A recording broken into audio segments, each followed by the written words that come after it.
أعوذ بالله من الشيطان الرجيم. بسم الله الرحمن الرحيم.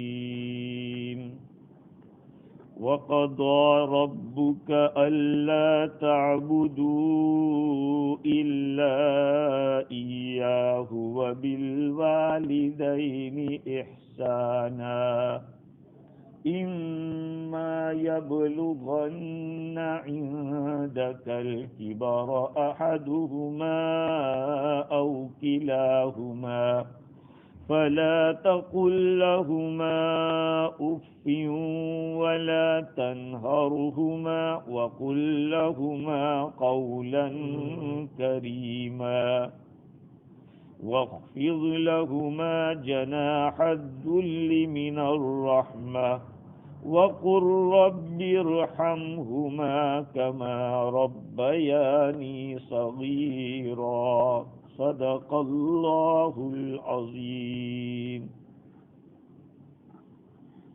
بزرگوں، پیارے بھائیوں، کل گزشتہ اسی آیت کے پہلے حصے پر گفتگو کی تھی. اللہ تعالیٰ کا یہ حتمی فیصلہ ہے کہ تمہیں اسی کی عبادت کرنا ہے، اس کے سوا کسی اور کی عبادت بالکل نہیں کرتا ہے.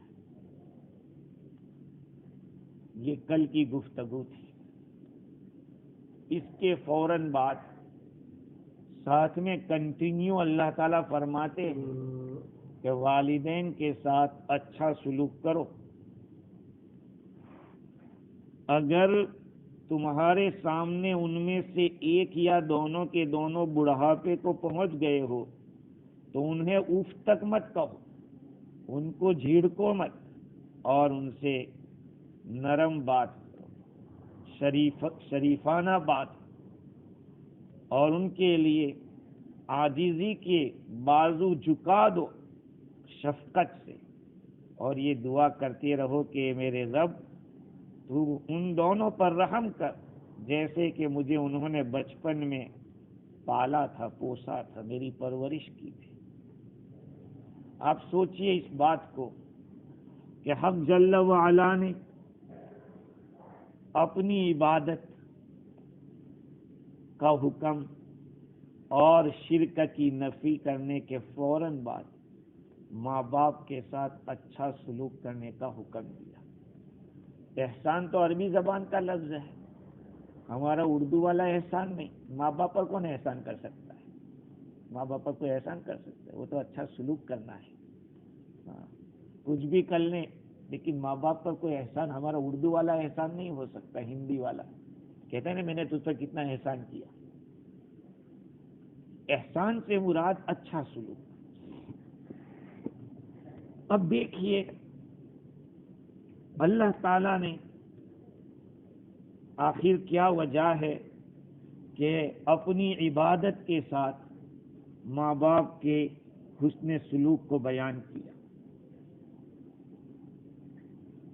امام فخر الدین رازی نے لکھا ہے کہ اللہ تعالیٰ نے اپنی ذات کی عبادت کا حکم دیا اور اس کے بعد فوراً والدین کے ساتھ حسن سلوک کا حکم دیا.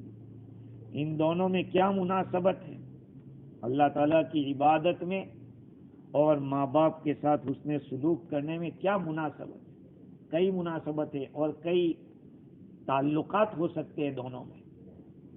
ایک تعلق یہ ہے کہ انسان کے وجود کا، دنیا میں آنے کا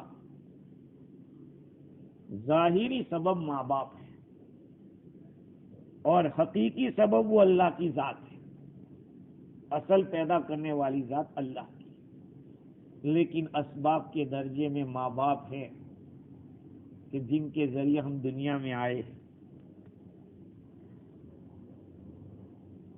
اور تو اللہ تعالیٰ نے سبب حقیقی کی تعظیم کا حکم دیا اور بعد میں سبب ظاہری کی تعظیم کا حکم دیا.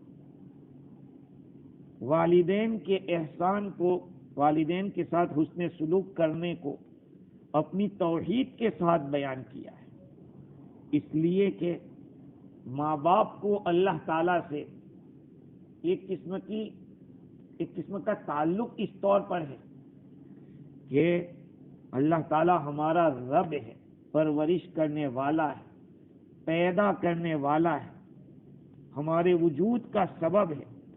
ایسے ہی ماں باپ بھی ایک ظاہری سبب ہے دنیا میں آنے کا۔ ہماری تربیت بھی انہوں نے، ظاہری طور پر تربیت انہوں نے کی ہے ہماری ماں باپ نے، جبکہ ہم بہت چھوٹے تھے، کوئی حرکت نہیں کر سکتے تھے، عاجز تھے، اور دنیا میں انسان کے آنے کے بعد سب سے پہلے جس کی شفقت دیکھتے ہیں، جن کی محبت دیکھتے ہیں، وہ ماں باپ ہوتے ہیں، وہ ماں باپ ہیں۔ اللہ تعالیٰ تو محتاج نہیں ہے، ماں باپ تو محتاج ہے۔ اللہ تعالیٰ بے نیاز ہے، تو ہمیں حکم دیا کہ تم ان کے ساتھ حسن سلوک کرو۔ دوسری مناسبت یہ ہے کہ دنیا میں جو کوئی بھی چیز موجود ہے وہ یا تو قدیم ہے یا حادث ہے۔ قدیم کے معنی جو ہمیشہ سے ہے اور ہمیشہ رہے گی، وہ اللہ کی ذات ہے، اور باقی سب چیزیں ختم ہونے والی ہے۔ انسان کے لیے اپنے رب کے ساتھ تعظیم کا معاملہ کرنا ضروری ہے، واجب ہے، اسی لیے اس کی عبادت لازم ہوئی۔ تو پھر اس کے ساتھ بھی حسن سلوک اور شفقت کرنا ضروری ہے، جو ہمارا ذریعہ ہے، یعنی التعظیم لامر اللہ والشفقہ علی خلق اللہ، اللہ کے حکم کی تعظیم کرنا اور اللہ کی مخلوق کے اوپر شفقت کرنا۔ اب ظاہری بات ہے کہ اللہ کی مخلوق کے اندر زیادہ شفقت کا لائق کون ہوگا؟ ماں باپ سے زیادہ تو کوئی ہوگا نہیں، اس لیے کہ انہی کا احسان زیادہ ہے، انہی کا انعام زیادہ ہے۔ تیسری وجہ یہ ہے کہ احسان کرنے والے کا شکریہ کرنا ضروری ہے۔ یہ تو ہم لوگ ہیں کہ بھول جاتے ہیں۔ اگر آپ کے لیے کوئی انگلی اگر کسی نے گھسی ہو تو آپ کو ہاتھ گھسنے کے لیے تیار رہنا چاہیے۔ بہت افسوس کے ساتھ یہ کہنا پڑ رہا ہے کہ ہم لوگوں میں شکر گزاری نہیں ہے، شکر گزاری نہیں۔ کوئی آپ کے ساتھ تھوڑا بھی اچھا کرے تو آپ کے اندر یہ جذبہ ہونا ہے کہ ان کو جزاک اللہ کہیں، شکریہ کہیں۔ آج ناشکری بہت زیادہ ہو رہی ہے، ناشکری، اور اسی لیے ایک دوسرے کی قدر نہیں ہے۔ اگر شکر گزاری ہو جاوے تو جس نے تھوڑا کچھ بھی آپ کے ساتھ اچھا معاملہ کیا ہے تو آپ فوراً تیار رہیں گے کہ نہیں یار، یہ مجھے فلاں وقت میں کام لگا تھا۔ لیکن یہاں میں دیکھ رہا ہوں، 8 سال سے دیکھ رہا ہوں، 7 سال تو پورے ہو گئے، 8واں چل رہا ہے، 8 سال سے دیکھ رہا ہوں کہ آپ پوری اپنے آپ کو کتنا قربان کر دو کہ گھس ڈالو، ایک کو تھوڑی سی بھی بات پیش آئی ہوگی وہ پوری زندگی کا کیا کرایا بیکار۔ ہاں، تجربے سے میں کہہ رہا ہوں۔ اور کیا ہے روایت؟ من لم یشکر الناس لم یشکر اللہ، جو لوگوں کا شکریہ ادا نہیں کرتا وہ اللہ کا بھی نہیں کرتا۔ اب یہ روایت ہے، جو لوگوں کا شکریہ ادا نہیں کرے گا وہ اللہ کا بھی نہیں کرے گا۔ ایسا کیوں؟ آپ کو اگر کسی نے کچھ دیا ہے یا آپ کے ساتھ کسی نے اچھا سلوک کیا، آپ کو تو پتہ ہے نا، آپ نے اس کو دیکھا ہے کہ اس نے میرے ساتھ یہ کام کیا تھا، اچھا معاملہ کیا تھا۔ تو جو آپ کو دکھتا ہے اس کا آپ نہیں کرتے، جو خدا ہمیں دکھتا نہیں اس کا کیا کریں گے؟ ہے بھائی، جو آدمی احسان کرنے والا ہے، آپ کے ساتھ اکرام کا معاملہ کرنے والا ہے، انعام کا معاملہ کرنے والا ہے، وہ تو آپ کو دکھتا ہے دنیا کا انسان۔ جب اسی کو آپ شکریہ ادا نہیں کر پاتے تو اس ذات کا شکریہ کیسے ادا کریں گے جس کا دینے کا انداز الگ ہے؟ خدا تمہیں یہ نہیں کہتا کہ لو بندے میں آپ کو دے رہا ہوں، اللہ یہ نہیں کہتا ہے، اس کے دینے کے انداز الگ الگ ہے۔ کبھی تو آپ کو کسی راستے سے دے دے گا، کبھی آپ ہی کے مال میں اتنی برکت کر دے گا، ایسے انداز سے ایسے طریقے سے ملے گا کہ آپ کا وہم و گمان بھی نہیں ہوگا. یہ اللہ تھوڑی کہے گا کہ بندے میں نے دیا ہے. تو جو بندہ نظر آتا ہے اس کا شکر ادا نہیں ہو رہا ہے تو اس خدا کا کہاں ہوگا. تو منعم جو احسان کرنے والا ہے مخلوق میں سے، والدین سے بڑھیا کسی کا احسان نہیں انسانوں میں سے. اور یہ بات بالکل حقیقی ہے کہ ماں باپ کا احسان بہت بڑا ہے، کیونکہ جو اولاد ہوتی ہے وہ ماں باپ کا ٹکڑا ہوتی ہے. اولاد ماں باپ کا پارٹ ہوتی ہے، ٹکڑا، جز ہوتی ہے. اسی لیے نبی اکرم صلی اللہ علیہ وسلم نے ارشاد فرمایا فاطمۃ بضعۃ منی، فاطمہ تو میرا ٹکڑا ہے. یہ اللہ کے نبی نے فرمایا فاطمہ تو میرا ٹکڑا ہے. تقریباً شاہ اسحاق دہلوی رحمۃ اللہ علیہ یا کسی اور ہی دہلوی ہیں، ان سے کسی نے کہا کہ حضرت کیا بات ہے، یہ بات سمجھ میں نہیں آتی کہ ماں باپ کو اولاد سے اتنا لگاؤ اور تعلق ہوتا ہے کہ بیٹے کی چھوٹی سی خراش کے اوپر بھی پریشان ہو جاتے ہیں، لیکن اولاد ایسی ہے کہ ان کو ماں باپ کی تکلیف نظر نہیں آتی، ماں باپ کی تکلیف ان کو تکلیف نہیں ہوتی. تو بڑے پتے کا جواب دیا. کیا جواب دیا؟ کہ جیسے بکری ہے، اس بکری کا گوشت کا ٹکڑا کاٹ کے پھینک دو، اس ٹکڑے کو ذرا بھی تکلیف نہیں ہوگی بتائیے آپ کہیں گے کیسے تجربہ کریں؟ ارے کسی کی انگلی کٹ گئی ہو، کٹ کے ایسے پڑی ہوگی، اس انگلی کو ذرا بھی احساس نہیں ہوگا. لیکن یہ جو حصہ جہاں سے کٹا ہے اس کو پوچھو کہ تجھے کتنی تکلیف ہو رہی ہے، کتنی سوزش اور جلن ہو رہی ہے. کہا کہ بس ایسا ہی ہے. تو اولاد ماں باپ کا ٹکڑا ہوتی ہے، ظاہری بات ہے اس ٹکڑے کو اس کے ساتھ کتنا تعلق ہونا چاہیے. دوسری بات یہ ہے کہ ماں باپ کی شفقت اولاد کے اوپر بہت زیادہ ہوتی ہے. ماں باپ کی محنت اپنے بچے کو خیر پہنچانے میں ایک طبیعی چیز ہے. نیچرلی ماں باپ کو اپنی اولاد کی ترقی، اپنی اولاد کا پروگریس، اپنی اولاد کی اچھائی یہ ماں باپ چاہتے ہیں. کوئی ماں باپ ایسے نہیں ہوں گے جو ان کی اولاد کے لیے ایسا چاہتے ہو کہ برباد ہو جائے، تباہ ہو جائے، چاہے کیسا ہی کیوں نہ ہو. لیکن اولاد میں کچھ گڑبڑ ہو سکتی ہے، اولاد ایسی ہو سکتی ہے. تو ماں باپ اتنے بڑے مشفق، اتنے بڑے شفقت والے، تو ظاہری بات ہے تو یہ صرف نفع والی بات ہے، نقصان میں بھی ماں باپ کبھی نہیں سوچیں گے کہ میرے بیٹے کو نقصان ہو جائے، کبھی نہیں. وہ بچے کو نقصان سے بھی بچانے کی پوری کوشش کریں گے. تو خیر کے پہنچانے کی جتنی چیزیں ہیں اور برائی کو ہٹانے والی جو چیزیں ہیں، وہ مطلب یہ ہے کہ ماں باپ کے اندر کوئی ایسی چیز نہیں ہوتی کہ جو بچے کا برا چاہنے کی بات ہو. خیر ہی خیر پہنچانے کی، نقصان سے بچانا یہ بھی ایک خیر ہے، اس کی کوشش کرتے ہیں.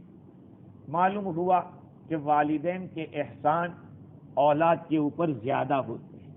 جب زیادہ ہے تو دنیا میں جتنے بھی انسان ہیں، دیکھو نبی صلی اللہ علیہ وسلم کی نبوت، ایمان اپنی جگہ ہے، ہم دنیاوی اعتبار سے بات کر رہے ہیں، باقی اللہ کے بعد حضور کا مقام ہے.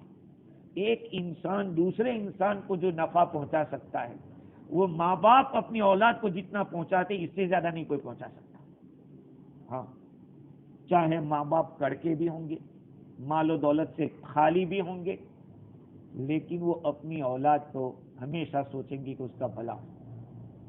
اور ایک وجہ یہ بھی ہے کہ ماں باپ اپنی اولاد پر احسان اس وقت کرتے ہیں جبکہ بچے کی ضرورت ہوتی ہے. دنیا میں آیا ہے بچہ، پیدا ہوا ہے، اور پیدا ہونے کے بعد اس کو دودھ کی ضرورت ہے، دودھ پلانے کی. تو ماں اپنی چھاتی کا دودھ پلاتی ہے. یہ تو ابھی ایسا ہو گیا کہ ماں باپ کے دودھ سے بہت زیادہ بچایا جاتا ہے اور ڈبے کا دودھ بھی پلایا جاتا ہے. بعض لوگ اس کو یہ سوچتے ہیں کہ اس میں عورت کی فٹنس ہے. شاعر نے کہا ہے نا، ماں باپ کے اتوار کہاں یا اولاد میں، دودھ ہے ڈبے کا، تعلیم ہے سرکار کی. ماں باپ کے اخلاق کہاں آئیں گے جبکہ دودھ ہی ماں کا نہیں پیا ہے، ڈبے ہی کا پیا ہے؟ تو بیٹے کی شفقت بھی ماں باپ کے ساتھ ہوتی ہے، لیکن کب ہوتی ہے؟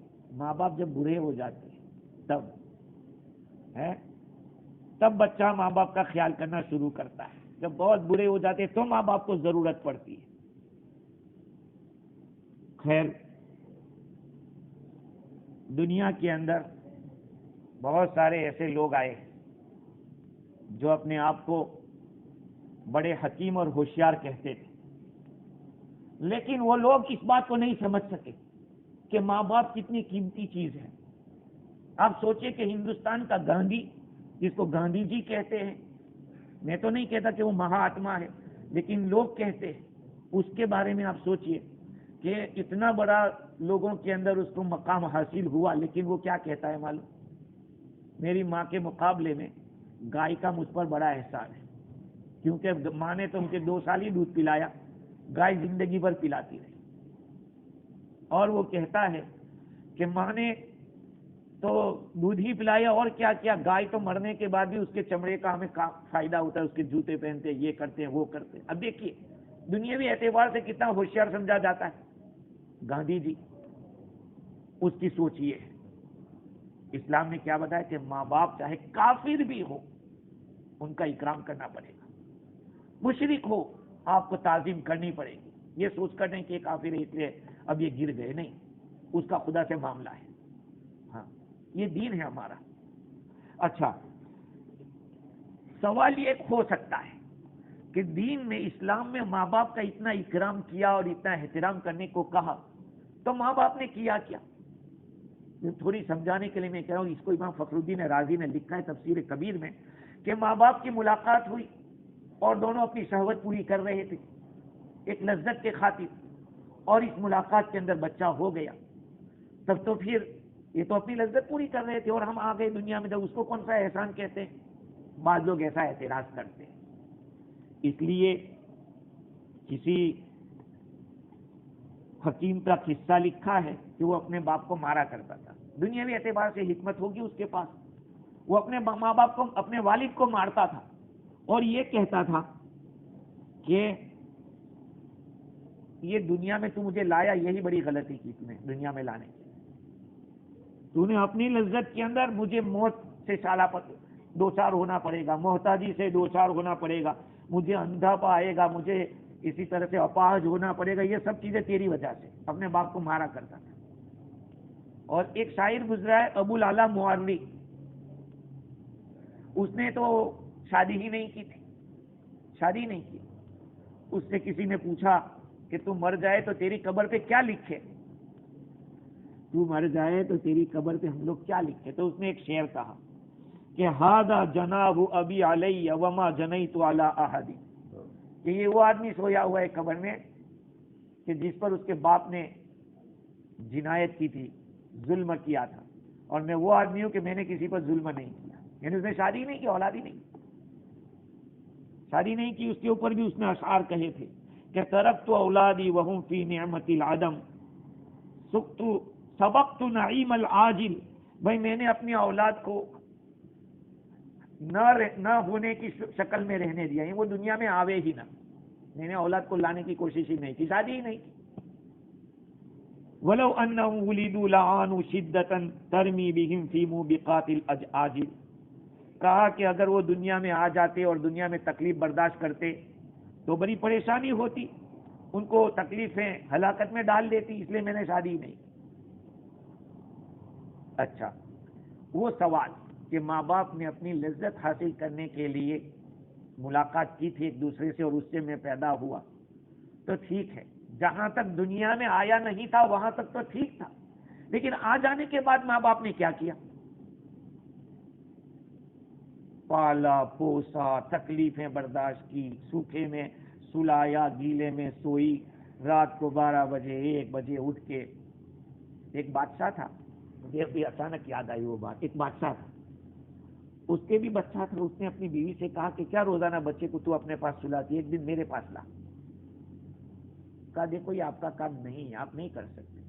کہا کہ نہیں میں کروں گا۔ کہا ٹھیک ہے۔ تو رات کو بچے کو بادشاہ کو سونپ دیا گیا. بادشاہ سویا, 11-12 بجے ہوں گے. بچہ اٹھا اور کہا کہ پیشاب جانا ہے. بادشاہ لے گئے پیشاب کے لیے. آیا, تھوڑی دیر سویا, تھوڑی دیر سونے کے بعد پھر اٹھایا, دودھ پینا ہے. دودھ ٹھنڈا تھا, کہا ٹھنڈا ہے, گرم چاہیے. اب جب گرم لائے تو کیا بہت گرم ہے, اتنا نہیں پی سکتا. تو کہا کہ یہ کبھی ٹھنڈا کہہ رہا ہے کبھی گرم. ایک ٹماٹر مار دیا. اب بچہ زور زور سے رونے لگا. بچے کی ماں نے سنا کہ دیکھا. اب آئی کا کیا بات ہے, کہا کبھی پیشاب, کبھی پانی, کبھی یہ, کبھی ابھی کہتا ہے دودھ چاہیے تو کہا ٹھنڈا ہے, گرم کہتا کہ گرم ہے, اب کہتا کہ گرم کو ٹھنڈا کر. کہا میں نے کہا تھا یہ آپ کا کام نہیں ہے بچے کو پرورش کرنا, بچے کو سنبھالنا آپ کا کام نہیں ہے. اس نے دودھ دیا, تھوڑا پانی ملا کر لو بیٹا پی لو, دیکھو ٹھنڈا گرم نہیں, زیادہ گرم نہیں, پلا. ماں باپ جانتے ہیں اولاد کیسے بڑی ہوتی ہے. پھر بڑے ہو کے باپ کو کہے کہ تمہیں سمجھ میں نہیں آئے گا, تم کو سمجھ میں نہیں آئے گا. اور پھر شادی کا مسئلہ جب آ جاوے اور اپنی اولاد اپنی چوائس سے کرے, ماں باپ کو تکلیف ہونا چاہیے, ہوتی ہے. ماں باپ نے کچھ خواب دیکھے ہوتے ہیں, ان کے کچھ ارادے ہوتے ہیں کہ ہم کیسا رشتہ لائیں گے کہ اس کا نباہ ہو سکے, اور پھر اولاد اپنے چوائس سے سب کچھ کر ڈالتی ہے, پھر مصیبت میں پھنستی ہے, تو پھر ماں باپ کا کیا قصور. میرے بھائیوں, حدیثیں بھری پڑی ہے, ماں باپ کا جو اکرام ہے. ہاں, سکندر جیسا آدمی, آپ نے سکندر کا نام سنا ہوگا, فاتح عالم تھا. 4 بادشاہ ایسے گزرے ہیں جنہوں نے پوری دنیا پر راج کیا. ان میں سے 2 مسلمان تھے اور 2 غیر تھے, حضرت سلیمان علیہ السلام اور سکندر. یہ 2 مسلمان تھے. اور ایک نمرود ہے اور دوسرا بھی کوئی فرعون یا کوئی اور بادشاہ ہے, مطلب کہ 2 ہندو ایک غیر مسلم تھے. سکندر سے پوچھا کہ بھئی بتاؤ تمہارے والد کا احسان زیادہ ہے یا تمہارے استاد کا زیادہ ہے؟ تو سکندر نے کہا کہ میرے استاد کا احسان زیادہ ہے, اس لیے کہ میرے استاد نے میری تعلیم کے لیے بڑی تکلیفیں اٹھائی اور مجھے پریشانی سے پڑھایا لکھایا, علم کی روشنی کے اندر مجھے اس نے چرایا. اور والدین تو اپنی لذت کو پورا کرنے گئے تھے اور میں دنیا میں آ گیا. لیکن یہ بات غلط ہے, استاد کا درجہ بھی ماں باپ سے کم ہے, کیونکہ یہ قرآن نے کہا ہے. قرآن نے کہا ہے کہ اللہ نے فرمایا کہ میری عبادت کرو, اور فوراً کہا کہ والدین کے ساتھ اچھا سلوک کرو. اگر استاد کا ہوتا تو استاد کا نام آتا. استاد کے مقابلے میں ماں باپ کا مقام زیادہ ہے. احادیث شریفہ بھری پڑی ہے. حضرت ابو الدرداء رضی اللہ عنہ فرماتے ہیں, حضور صلی اللہ علیہ وسلم نے ارشاد فرمایا, الوالد اوسط ابواب الجنہ فحافظ ان شئت ادھیہ. باپ جنت کے دروازوں میں سے بیچ والا دروازہ ہے, اب آپ کی مرضی, آپ اس کی حفاظت کرو, آپ چاہو تو اس کو برباد کر دو, یہ آپ کی مرضی کی بات ہے. باپ جنت کے دروازوں میں سے بیچ کا دروازہ, یہ حدیث ہے. اس کو روایت کیا ہے مسند احمد و ترمذی میں, ابن ماجہ میں, اور عبداللہ ابن عمر رضی اللہ عنہ حضور کا ارشاد نقل کرتے ہیں, رضا اللہ فی رضا الوالد, رضا اللہ فی رضا الوالد و سخط اللہ فی سخط الوالد. اللہ کی رضامندی والد کی رضامندی میں, اللہ کی ناراضگی والد کی ناراضگی میں. آدمی کیا سوچتا ہے کہ تھوڑی دن ناراض رہیں گے وہ تو پھر ٹھیک ہو جائیں گے, وہ اتنے دنوں میں جو ناراض رہیں گے. میرے بھائیو, اللہ کی قسم ہم نے دیکھا ہے. تیسری حدیث, حضرت ابو سعید خدری رضی اللہ عنہ فرماتے ہیں, لا يدخل الجنت منان ولا عاق ولا مدمن خمر. نسائی شریف کی روایت ہے, احسان جتلانے والا جنت میں نہیں داخل ہوگا, ماں باپ کا نافرمان اور شراب کا عادی یہ جنت میں نہیں جائے گا. ایک اور حدیث, حضرت ابو ہریرہ رضی اللہ عنہ فرماتے ہیں, اب مشہور حدیث ہے, حضور صلی اللہ علیہ وسلم منبر پر تشریف لے گئے, فرمایا آمین آمین آمین. اس میں تیسرا ایک یہ تھا کہ جس کے ماں باپ ہو اس کے باوجود آدمی جنت میں نہ جا سکے، ان کی خدمت کر کے، ماں باپ کی خدمت کر کے آدمی جنت میں پہنچ سکتا ہے، تو ماں باپ کی خدمت نہیں کی اور اس کی مغفرت نہیں ہو سکی تو اس نے کیا کیا ہوگا ماں باپ کے ساتھ۔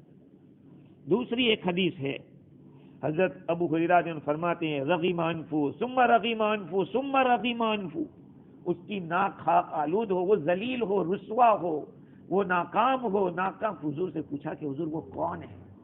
حضور نے فرمایا کہ جس آدمی کے ماں باپ کو بڑھاپا آ گیا، دونوں کو یا ایک کو، اور بچے نے خدمت کر کے جنت حاصل نہیں کی، وہ جنت میں نہیں جا سکا، کہا کہ ناکام۔ ایک اور حدیث ہے، حضرت ابو امامہ رضی اللہ عنہ فرماتے ہیں کہ ایک آدمی نے عرض کیا کہ اللہ کے رسول، والدین کا حق اپنے اولاد پر کیا ہے؟ فرمایا کہ وہ تیری جنت ہے یا تیری جہنم ہے، اب تو سمجھ لے کہ کیا ہے۔ جاہیمہ نام کے آدمی حضور صلی اللہ علیہ وسلم کے پاس آئے اور عرض کیا کہ اللہ کے رسول، میں جہاد میں جانا چاہتا ہوں، میں جان کی بازی لگانے اللہ کے راستے میں جانا چاہتا ہوں۔ حضور نے کیا پوچھا؟ اور یہ بھی کہا کہ حضور میں مشورے کے لیے آیا ہوں آپ سے، آپ اجازت دیں، مشورہ دیں کہ میں اللہ کے راستے میں جاؤں۔ حضور نے فرمایا ہل لک من امی، کیا تیری ماں ہے؟ کہا کہ ہاں۔ کہا جاؤ ان کی خدمت کرو، ان کے پاس رہو، اس لیے کہ جنت اس کے قدموں کے پاس ہے۔ پھر انہوں نے دوسری دفعہ کسی اور جگہ پوچھا، تیسری دفعہ اور پوچھا، حضور نے فرمایا ایک ہی بات، ماں باپ، ماں کی خدمت کر، ماں کی خدمت۔ اگر آج کوئی بول تو دے اس طرح کی بات، بول بھی نہیں سکتا آدمی، ہاں ارے اللہ کے راستے سے روک رہا ہے۔ ایک مولانا نے بیان کر دیا ماں باپ کی اہمیت کے اوپر، تو کچھ لوگوں نے کہا کہ بھائی ہم نہیں جائیں گے، ہم تو خدمت میں رہیں گے۔ تو مولانا کو کہا کہ یار تم نے کیسا بیان کر دیا ماں باپ کی خدمت کے اوپر، تو وہ تو نہیں جا رہا ہے اب۔ ارے بھائی کیا کروں، میں نے تو قرآن کی بات کہی، بھائی جو ہے وہ ہے، چاہے تمہیں اچھی لگے یا بری لگے۔ ماں باپ کا مقام اتنا اونچا ہے کہ صحابی حضور سے پوچھ رہے ہیں کہ میں جانا چاہتا ہوں، اور وہ بھی جان کی بازی لگانا، یار وہ تو فرض، جہاد تو فرض ہے، ہاں، اور وہ لوگ تو جان ہتھیلی میں لے کے جاتے تھے۔ کہا کہ تیری ماں زندہ ہے؟ کہا ہے، جا خدمت کر اس کی۔ یہ ہے۔ اور ایک حدیث میں ہے کہ حضرت ابو بکر رضی اللہ تعالیٰ عنہ فرماتے ہیں، حضور صلی اللہ علیہ وسلم نے ارشاد فرمایا سب گناہ معاف ہو سکتے ہیں، جو اللہ چاہے گا سب گناہ معاف ہو سکتے ہیں، مگر جس نے ماں باپ کو ستایا، جس نے ماں باپ کی نافرمانی کی، مرنے سے پہلے اس کو سزا مل کے رہے گی۔ ہاں، دنیا میں جتنے بھی گناہ کسی نے کیے ہو اس کی سزا آخرت میں ملے، لیکن ماں باپ کو ستانے والے کی سزا دنیا سے شروع، دنیا میں ہو ہی جاتی ہے۔ یہ تجربے کی بات ہے، دیکھا ہوا ہے دنیا میں۔ ارے ایک حدیث میں تو کیا ہوا معلوم، حضور فرماتے ہیں اگر ماں باپ تیرے ظالم ہو، وَإِن ظَلَمَا وَإِن ظَلَمَا وَإِن ظَلَمَا، یہ روایت ہے۔ حضرت عبداللہ ابن عباس رضی اللہ عنہ فرماتے ہیں کہ جو آدمی صبح کرے اس حال میں کہ اللہ تعالیٰ کا فرما بردار ہے اپنے والدین کے بارے میں، تو گویا کہ اس نے صبح کی اس حال میں کہ جنت کے 2 دروازے اس کے لیے کھلے ہیں۔ اگر ایک ہے یعنی ماں باپ میں سے ایک ہے تو ایک دروازہ کھلا ہے اس کے لیے، اور جس نے ماں باپ کی نافرمانی کر کے صبح کی ہے ماں باپ کو ستاتے ہوئے، تو یوں سمجھو کہ اس کے لیے جہنم کے 2 دروازے کھلے، اور اگر ایک کو ستا کے کیا ہے تو ایک دروازہ کھلا ہے۔ اس آدمی نے، ایک آدمی نے کہا کہ اللہ کے رسول وَإِن ظَلَمَاهُ، اگرچہ ماں باپ نے اس پر ظلم کیا ہو پھر بھی، اللہ کے نبی نے 3 مرتبہ فرمایا وَإِن ظَلَمَاهُ وَإِن ظَلَمَاهُ وَإِن ظَلَمَاهُ، اگرچہ ماں باپ نے اس پر ظلم کیا ہو، ماں باپ نے اس پر ظلم کیا ہو، ماں باپ نے اس پر ظلم کیا ہو، پھر بھی۔ اب دیکھیے آج ماں باپ کو کیا سمجھا جاتا ہے، صرف فادرس ڈے کے اندر کچھ چھوٹی سی گفٹ دے کے راضی کر دیا، یہ انگریزوں کا طریقہ ہے۔ Every day is father's day, every day is mother's day. اپنے گھروں سے نکالو اس مصیبت کو، برتھ ڈے منانے کو نکالو اپنے گھروں سے۔ ہاں، برتھ ڈے میں بہت بہت آپ 2 رکعت شکر کر کے دعا کرو، کیک کاٹنا یہ سب غیروں کا طریقہ ہے. جتنی ماڈرنائز ہے خدا کی قسم وہ رونق سے محروم ہے. جی سادگی میں آؤ گے تو رونقیں ملے گی، برکتیں ملے گی، راحتیں ملے گی. اور ماڈرنائز میں جائیں گے اتنا دکھی ہوگا آدمی. ایک صاحب نے نیوزی لینڈ میں جب تھا تو میں نے ان کو سمجھایا تو کہا نہیں ایسا. میں نے کہا یا دیکھو آپ کے کتنے بچے ہیں؟ تو کہا 2. تو میں نے کہا لڑکا؟ کہا آسٹریلیا. میں نے کہا تمہارے ایک ہی لڑکا اور وہ بھی آسٹریلیا میں؟ ارے اولاد تو آپ کے ساتھ ہونی چاہیے تھی.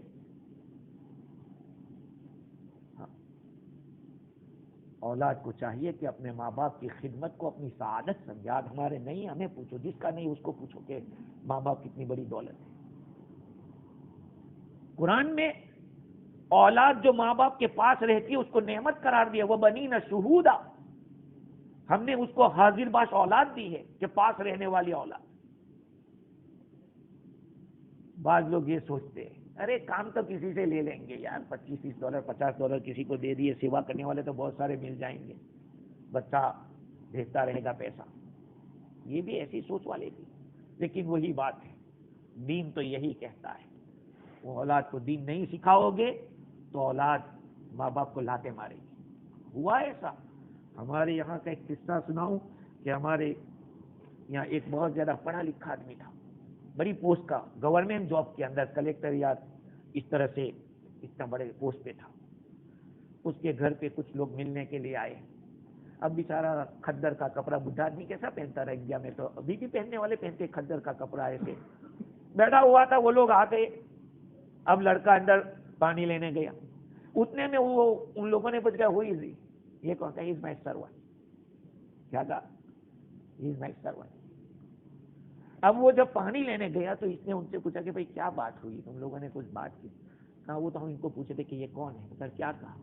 تو اس نے کہا یہ ہمارا نوکر ہے. کہا میں نے اسی لیے اس کو پڑھایا تھا کہ آج مجھے وہ نوکر تھے، وہ میرا بیٹا ہے. شرم آتی. بعض لوگوں کو اپنا باپ بتا دیتے ہیں میرے والد ہیں. میرے بھائیوں ابھی تو بہت کچھ حدیث ہے کہ ماں باپ کی رسپیکٹ کے اوپر حضور نے کتنا زور دیا، کتنا زور دیا. حضرت عبداللہ بن عباس رضی اللہ عنہ فرماتے ہیں کہ آپ اپنے والدین کے ساتھ ایسے رہو جیسے کہ ایک گنہگار کمزور ذلیل غلام اپنے آقا کے ساتھ رہتا ہے. اپنے آقا کے ساتھ اس کس طرح سے رہے گا اور اس نے کوئی جرم کیا ہے، کہا تم اپنے ماں باپ کے ساتھ اس طرح سے رہو، آرڈر والی بات نہ ہو. خیر ایک حدیث میں یہ ہے کہ من زار قبر ابویہ او احدہما فی کل جمعہ کان بارا. جو آدمی اپنے ماں باپ کی قبر کی ہر جمعہ کو زیارت کرے گا، یا ماں باپ میں سے جو قبر میں چلے گئے ان کی ہر جمعہ کو زیارت کرے گا، اس لڑکے کو فرما بردار شمار کیا جائے گا. کہا جائے گا کہ یہ فرما بردار لڑکا ہے. ہاں شیخ سعدی رحمت اللہ علیہ فرماتے ہیں سالہا برتب گزرد کے گزر نہ کنی سوئے تربت پیدرت. تیرے اوپر کتنے سال اور کتنے مہینے گزر جاتے ہیں، تو اپنے باپ کی قبر تک نہیں جاتا، قبر پر بھی نہیں جاتا. تو بجائے پیدر چے کر دی خیر تا ہما چشم داری از پیسرت. تو نے اپنے باپ کے ساتھ کون سی اچھائی کی ہے تو اپنے بچوں سے بھلائی کی امید رکھتا ہے.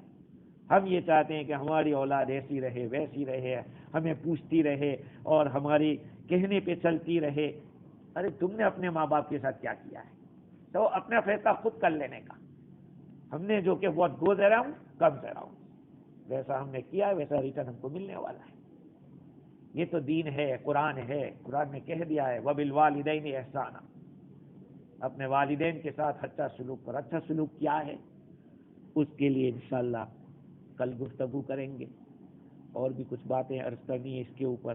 اللہ تعالی ہم سب کو اپنے والدین کے مطیع اور فرما بردار بنائے، اور جن کے والدین گزر چکے ان کو جنت الفردوس عطا فرمائے، اور جن کے حیات ہیں ان کی قدردانی کی توفیق عطا فرمائے. سبحان اللہ بحمدہ.